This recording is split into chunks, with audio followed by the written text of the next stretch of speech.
All right, good evening. Welcome to the Anacortes City Council meeting of August 26, 2024. I'd like to call the meeting to order. Mr. Francia, could you take the roll, please? Mr. Fantini. Here. Mr. Young. Here. Mr. Walters. Here. Ms. Cleland McGrath. Ms. Moulton. Here. Mr. McDougall. Ms. Hubick. Here. Thank you. Mayor Miller, Ms. Moulton. I move to excuse Ms. Cleland McGrath and Mr. McDougall. Second. Motion by Ms. Moulton, a second by Ms. Hubick to excuse Ms. Cleland McGrath and Mr. McDougall. All in favor signify by saying aye. Aye. Any opposed? Motion carries. Thank you. Would you please join me in the Pledge of Allegiance?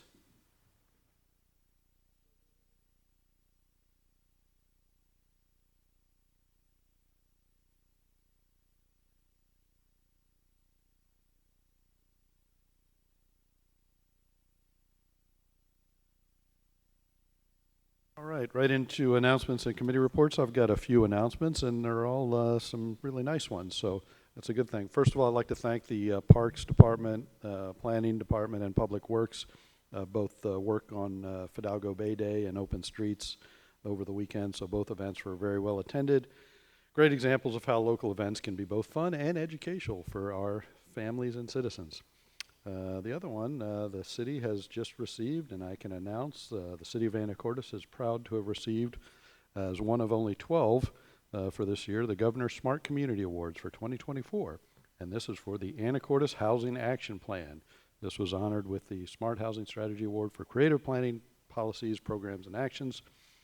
Led by strong community feedback and over 1,000 responses to community surveys, Anacortes adopted a new housing action plan in 2023. Using the housing plan to guide the city's 10-year update for their comprehensive plan. Housing action plan has led to multiple new city ordinances, all designated to accommodate a variety of new housing types. And public engagement was a strong driver in these new changes, which of course, as we go through our comprehensive plan, that we're hoping to see again. Other news, Burroughs Island Light Station has been listed in the National Register of Historic Places. That light station was completed in 1906. The light station continued to serve as a remote manned station until 1972, and then it was replaced with a modern unmanned navigational beacon, which is there today. And then last but not least, open for public comment. City of Anacortes has prepared an Americans with Disability Act transition plan for the public right-of-way to guide the city in removing accessibility barriers at curb ramps and pedestrian crossings. Public comment on the draft plans is open through September 15th, 2024. Again, the plan is available for view on the city's website. That's all for me. Announcements and committee reports. Council Fiber Committee did not meet, so I'll move on to item 3B to Housing Affordability and Community Services Committee report. Mayor Miller. Ms. Moulton. Thank you. The HACS committee met on Thursday at 9 a.m. and it was Ms. Cleland McGrath and myself and staff also.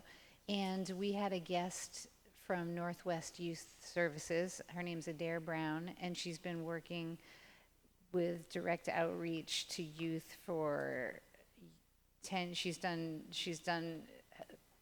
housing for youth for 10 years, including 4 years in Skagit County. And she briefed us on all the programs they have for youth and what the challenges they face are the same challenges that adults face, but it's even harder for them to find housing, of course, because they often have no credit history, no employment history, and sometimes they have, some things like previous incarceration or also things like that, like harder backgrounds that they don't necessarily have had the ability or the opportunity to learn some skills that are really necessary to succeed in housing. And so a lot of what Northwest Youth Services does is educate them and help them and coach them on job skills and applications and very much walks hand in hand with them through the whole housing process. And one of the difficult things, of course, is finding landlords who are willing to rent to people who might not seem as secure as other applicants. So it sounds like they do a really good job of that. They work with Oasis, they work with runaways, kids in unsafe situations, kids that are falling through the cracks of other systems like foster care, or also families that are having trouble staying together. So it's really a big it's really a big lift, but they're doing a lot of good things with outreach and support, helping make sure that kids go to school if they're of school age, that 12 to 18 age. Also, to follow rules, and they also help the 18 to 25-year-old age group to help them get credit history, help support them, help with stipends and with some rental assistance. So they're doing a lot of good things, but they've had trouble. A lot of apartment complexes have had management changes. So places that were owned by local landlords have been sold to corporations that are that much farther away from us, who have less interest in helping the local population too. So they've been losing a few units due to those management changes. So there's a lot more than that too, but it was really helpful for us as a committee to learn more about what they do and how they can help. And their number one thing is when they find people in need, they give them water, snacks, a sleeping bag, and they have a day shelter where kids can get out of the weather. And trying to build trust with young people who have had a rough time, who don't have a lot of reason to trust adults. So it's really hard work, but it's really great work. And it was heartening to hear the resources that they're able to provide. So it was a it was a good meeting. Thanks. Any questions for the HACS committee Yes. members? Mayor Miller? Mr. Young. Thank you. I always appreciate the information, because it really does personalize the reasons that so many of us are asked to give, but it also quantifies why giving is so important and volunteering is so important. So, I really appreciate that. And if I might, I love that sometimes when we have things like that, tell us the name and it'll go out, as well as a number for contact. And then anyone listening may want to do something too. My heart is pulled by that. And I was thinking as I was listening to you, what can I do to help? Ms. Moulton? Thank you. Thank you, Mr. Young. I appreciate that. So the organization's name is Northwest Youth Services. And I don't have the website handy, but I do have a phone number. It's 360-336-1988. And they do have a Skagit office that's open Monday through Friday. Their main headquarters is in Bellingham, but that number would work. And definitely check out the website, and you'll be able to find the information that you need. Thank you. All right, thank you. Next up is 3C Planning Committee report. Mayor Miller? Mr. Walters. Among other things, we talked about our proposed interim ordinance to establish review time periods. This is an ordinance we've proposed to get a little bit ahead of the requirements of second substitute Senate Bill 5290 from 2023 that requires us to adopt new review time periods for permit applications. It includes some other material too. Staff had a couple of suggested edits. We're working through those. We hope to bring it forward to council in the near term. Any questions for planning? Mayor Miller? Ms. Moulton. I just wanted to add that I was able to attend Fidalgo Bay Day and Open Streets, and Ms. Grage, our senior planner, was there with a booth and answering questions from the community. And I was at the booth at Open Streets for a few hours, and it was really fun, and there was a lot of great engagement in that informal setting where you could really converse with people and really get to know what they thought. So I thought that was super fun. And I believe that Libby will be at Farmers Market on Saturday. But keep looking for opportunities. I just want to tell the public there are lots of opportunities to participate, and we are listening. And there's a transportation survey going on, and two of our consultants were there too that are working on the comp plan, and they were talking about the transportation plan, the transportation element of the comp plan, and how people can contribute to that. And also there was another consultant, Kimberly Horn, who was talking about safe streets. And we have them through a grant that Public Works successfully applied for. So there are lots of opportunities to get involved. So stay tuned and also check out the planning page of the city website, and we're glad to hear from you. Thanks. Thank you for highlighting that. Anything else for the planning committee? All right, next up is the museum committee. Mayor Miller. Ms. Hubick. Thank you. We had the most efficient meeting by email thread last week. Thank you to staff for providing us the information that I will share with you today. So there's a ton of stuff happening with the museum, lots of really good partnerships with parks.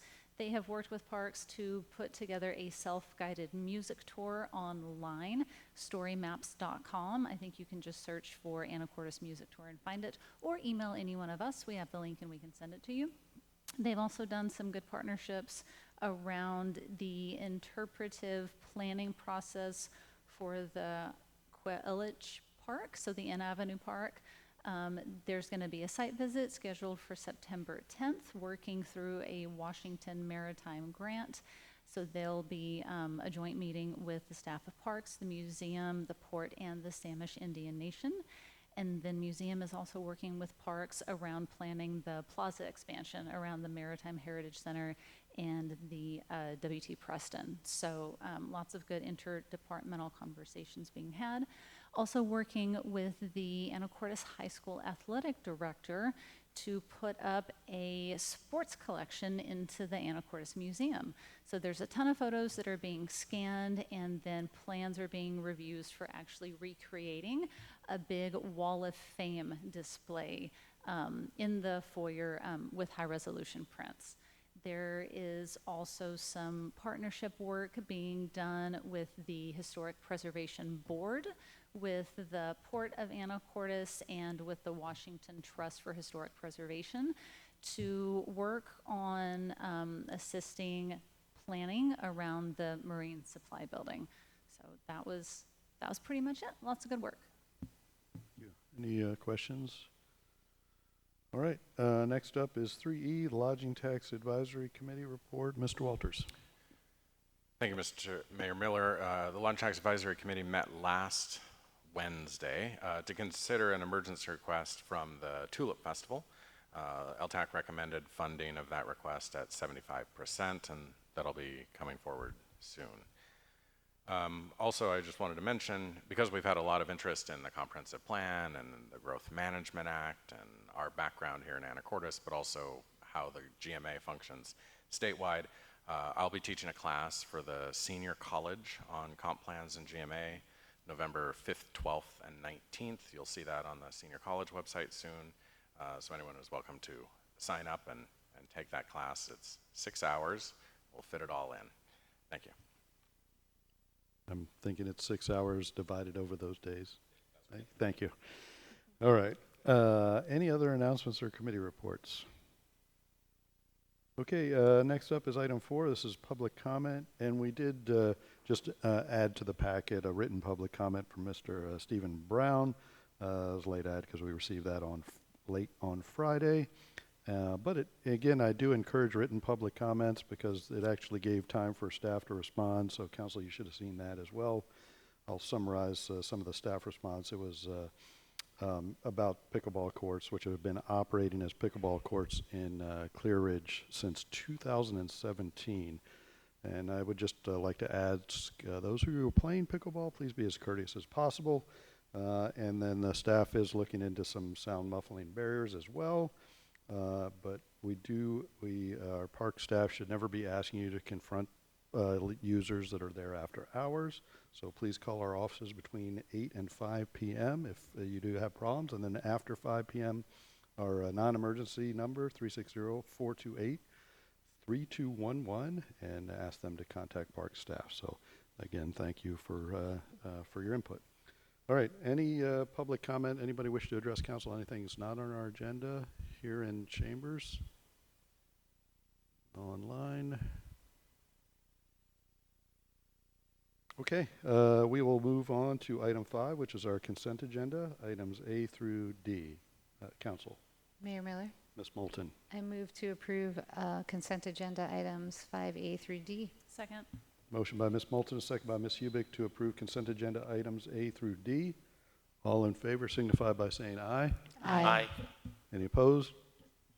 Motion carries. Thank you. We are on to our public hearing, which is item 6.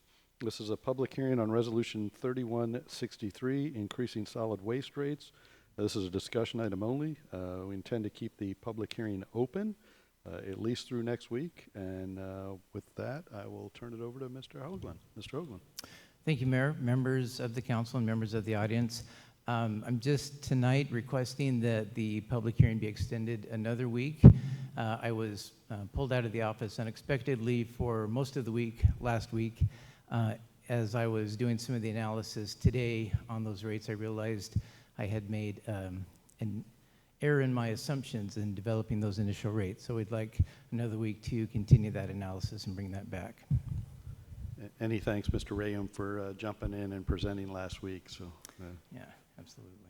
but again, what we're, yeah, council, anybody want to jump in? Or Well, Mr. Young? thank you, sir. Well, I'm in agreement, so I was trying to wait to see if there was any additional questions, and I'm seeing heads go the other way. So I move to continue the public hearing on Resolution 3163, updating the unified fee schedule with increased solid waste rates to September 3rd, 2024. Second? Okay, we'll take a motion to extend the public hearing by Mr. Young or motion by Mr. Young and a second by Ms. Bolton. Mayor Miller. Any additional discussion, Mr. Walters? Only question is that going to give you enough time? Because the packet deadline's Wednesday, and this is the following meeting. Or should we kick it out 2 weeks? It's a fair question.